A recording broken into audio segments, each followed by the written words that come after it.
Hey everybody, it's Kenny K again with another great movie. A movie that sounds like a B movie at the core, and it's Rawhead Rex from 1986. Now, this movie gets a 5.2 on IMDb. I'm giving it a 5.5. I rewatched it for this review, and I liked it. I like the movie. You've got David Dukes. I don't know who that is, but he plays Howard Holzbeck, and he writes books, but he makes these about ancient things and paganism and things like that. So he's there for a church that's built and has these glass, this glass windows with colored patterns, and one of them has this weird one where what seems to be a lady or the Virgin Mary underneath. Underneath, you have all red, rawhead Rex, his face, and red a red sheen is coming out of it. Um, his wife Elaine, his two kids Robbie and Minty.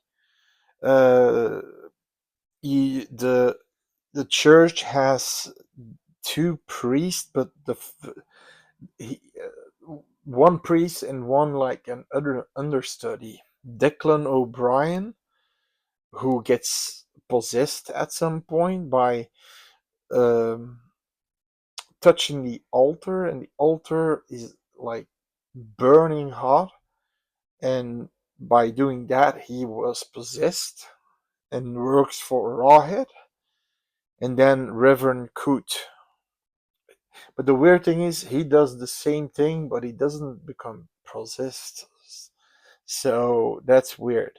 Then you also have Inspector Guessing, which is important because they are the ones who are gonna try to kill Rawhead Rex, and his second in command, Detective Locker. Now, what's special with this movie is that the screenplay is from Clive Barker. Now, of course, Clive Barker we know from the Hellraiser movies, and I believe the Candyman movies, at least the first one. And he's a known horror figure in the horror community. So he did the screenplay for this. Now, it's really not a bad movie. Now, the Rawhead, the Rex, is this demon. He's like 9 feet long, and he has this like a dog snout with sharp teeth, red eyes, and like this almost this punker, this rooster hair. You know what I mean? What punkers, yeah, like punkers, yeah, wear, and he has these retractable nails that he can make sharper or not, and he can possess people. Now, how does he come to be? Well, it's a rural. It plays in Ireland, and it's a rural area. Farmers, a lot of farmers. You also have a small trailer park, like 7 trailers. They call it caravans because I think there were gypsies. Ireland. I'm not sure.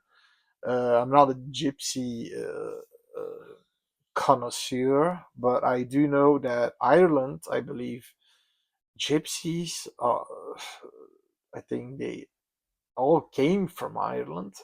You have in Great Britain gypsies, but they all, for some reason, like to live in caravans, with trailers, uh,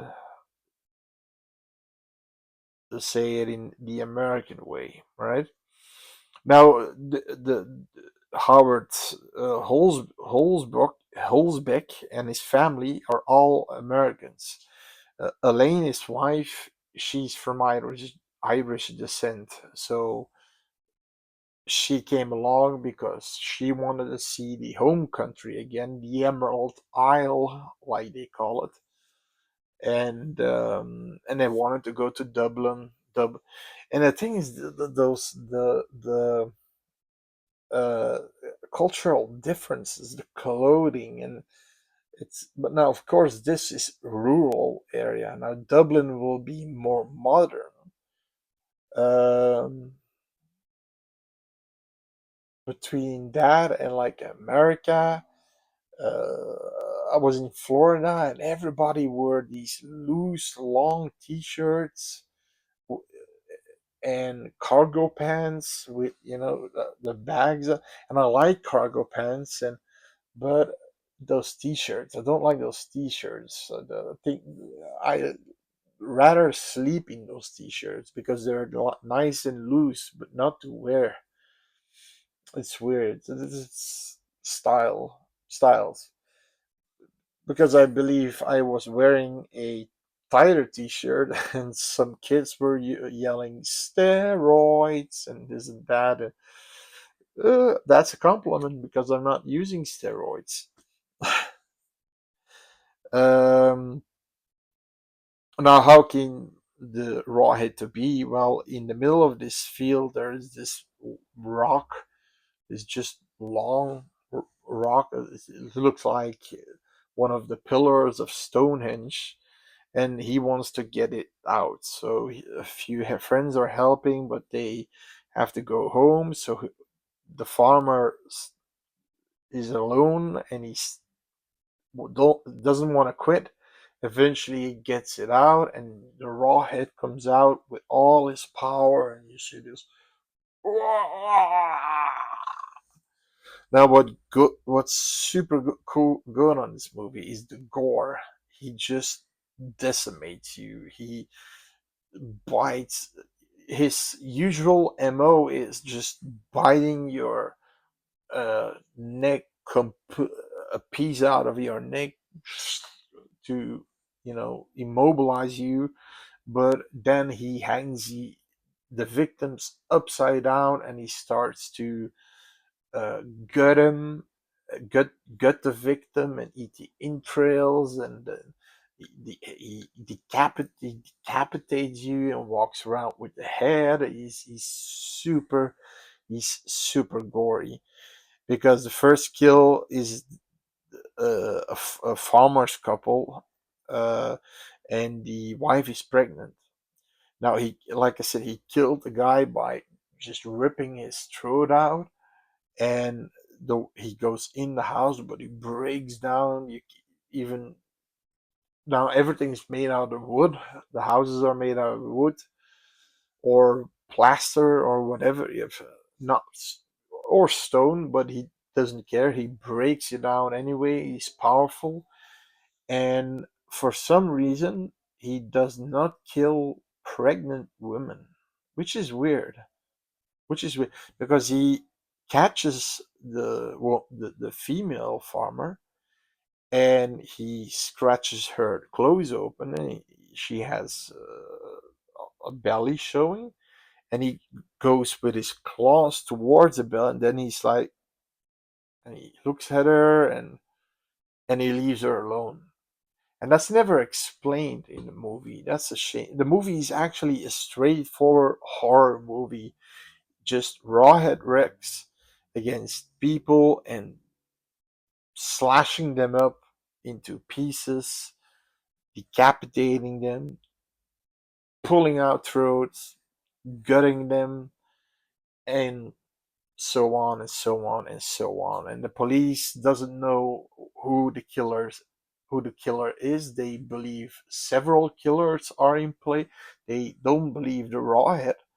Now, Howard Holsbrook went for a midnight stroll and he saw the rawhead standing on a branch with a head he was holding, and he immediately ran away, went to the police for information, to Inspector Guessing, and they said, I mean, he didn't believe that it's folklore. He said, there are multiple human killers, Mr. Holbrook. And he was trying to explain, listen, I saw it, it's out there, I saw it. And eventually he doesn't believe him, but his second in command, Detective Larkin, does kind of believe. He says, shouldn't we, I mean, look in that area? Because at some point he targets this trailer park, okay, these like 7 8 trailers, and he kills one guy that's making out with his girlfriend. He just guts him, and all the people from the trailer park uh, come out with guns and try to look for him. Eventually, they just find the bodies, and what happens is they want to call the police, but at some point, the rawhead arrives in this trail park, and he just kills everyone, everyone, especially the men. It seems like he has a soft spot for women. It's weird. He just throws these guys with his head, against a trailer multiple times. His head is pus. Then just biting one. Shotguns don't help, and he takes the gun, breaks down the guy's head. I mean, it's a cool scene, a really cool scene. Um, Now the police arrive. They see the carnage. Everything is on fire. Multiple cars arrive, and they all say that it was a monster. So guessing now believes, of course, the American, the Yank, like he said. He says the Yank, and he goes with another police officer. He's driving, and he's looking for him. He finds him, but he destroys the car and basically takes Gissing and picks him up, and he hypnotizes him. So he's his acolyte, his slave. Um, so now Larkin is the everybody thinks Gissing is dead, so Larkin is now in command. You also have when the Holbrook family wants to leave, they stop because Minty, the daughter, wants to do pee pee. So she goes in this this grass area with some bushes, and they hear her scream. Now immediately, uh, Howard and Elaine, they go and see. Uh, Robbie stays in the car reading his comic books, and she was scared of a rabbit, dead rabbit. But it's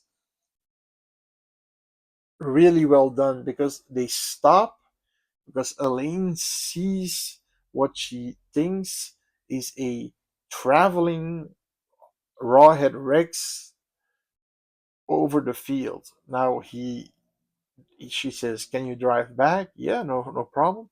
And it's a scarecrow, but it was him, because when the two parents are with Minty, Robbie gets attacked and gets pulled out and ripped to pieces. You don't see it, but the dad sees it. He runs like hell, and he finds a comic book and a bloody shoe and a lot of blood. And of course, we assume that Robbie has died. So it's a very sad scene, very sad and a little bit disturbing, but yeah.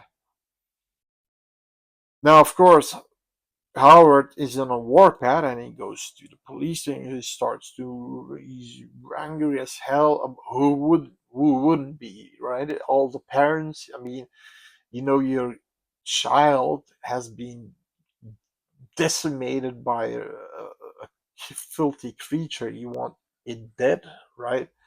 He goes on a little vigilante justice and he goes back to the church because he knows that Rawhead Rex's head is in the in the in the mirror in the windows, with the color palettes. And when he arrives, Declan O'Brien, the under priest, or the what he said something. He's a a sort of, yeah, like the reverend is the boss and he's uh, the male nun. You know what I mean? He's like the subordinate, but he does the masses and things like that.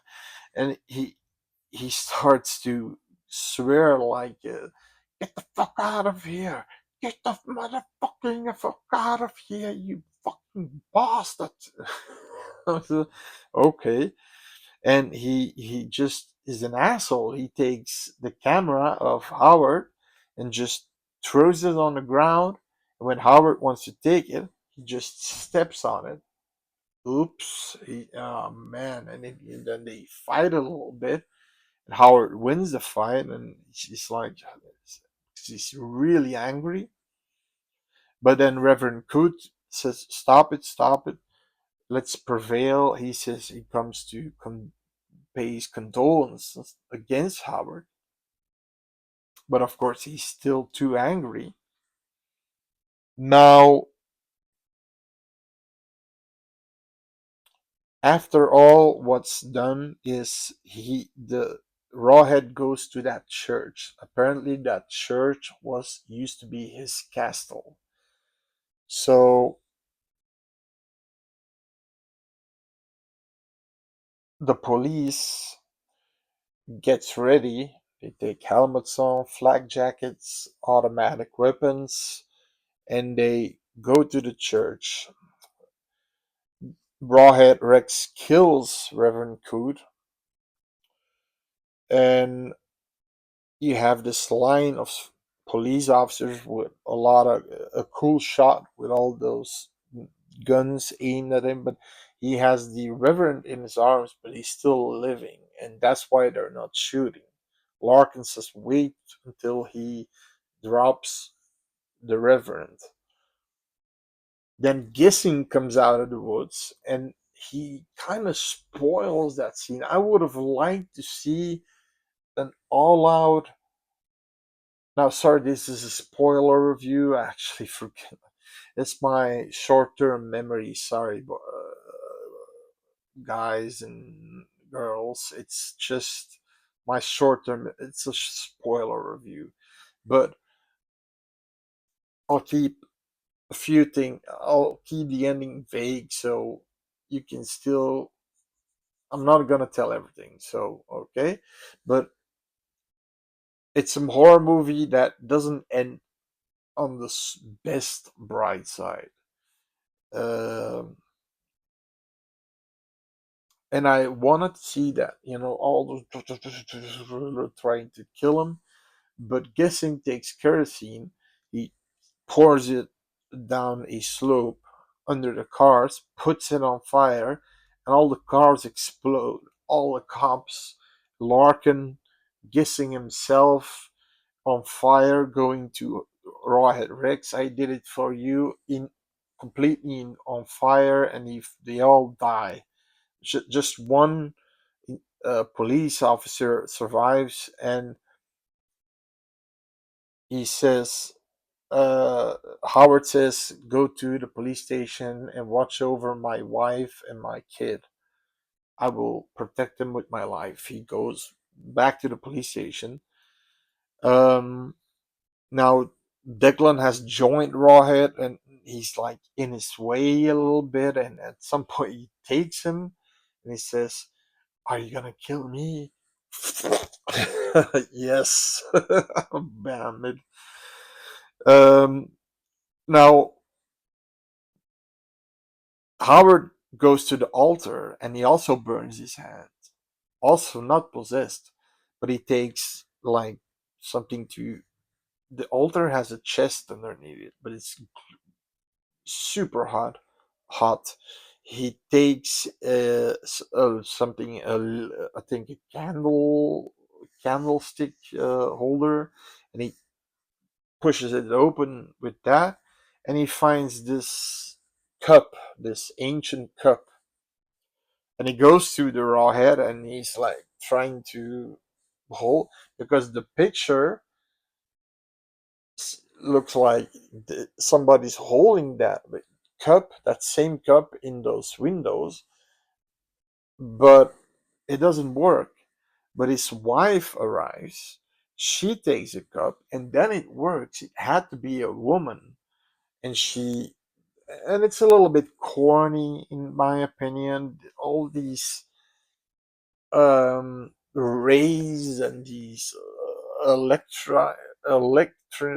I mean electric bolts are, this, and blue rays are going through the raw head, and eventually, he's like fighting it, but it's a little bit corny, um and then at some point, I think the Virgin Mary arrives behind her, and it helps more. And that's where I'm gonna stop telling the movie. And you, because will the rawhead die? You gotta watch the movie if you want to know that. No, it's a really good movie. It's a fun movie. It's straight to the point. It's a folk horror movie. Also, a creature feature movie, a demonic horror movie. Uh, Straight to the point. A slasher movie, even, because he just goes and kills everybody. It's carnage. It's constant carnage all the way towards the church. And I like that. I liked that the American family loses their kid. Not that uh, it's a shame, right? But they lose their kid. But that's a bold move. Um, and this, of course, makes Howard wanting to kill this thing. And acting is great. I mean, the police officers act great. The American family is good. Even the kids act well. The raw hit, you had things that looked cool, but the snout, he couldn't really. He could open and close. He opened and closed it, but really slow like. So it at moments it looks like a puppet. But it's still pretty cool. It's still pretty cool. Um, like I said, I'm giving it a 5.5.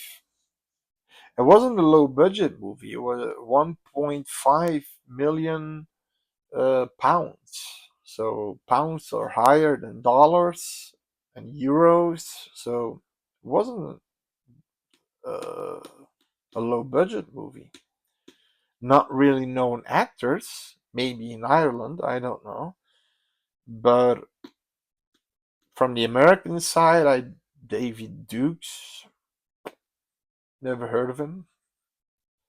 So yeah, it's one that I recommend watching. Now, before I end the video, I wanted to do this is a side note, nothing to do with the movie that I just reviewed. It's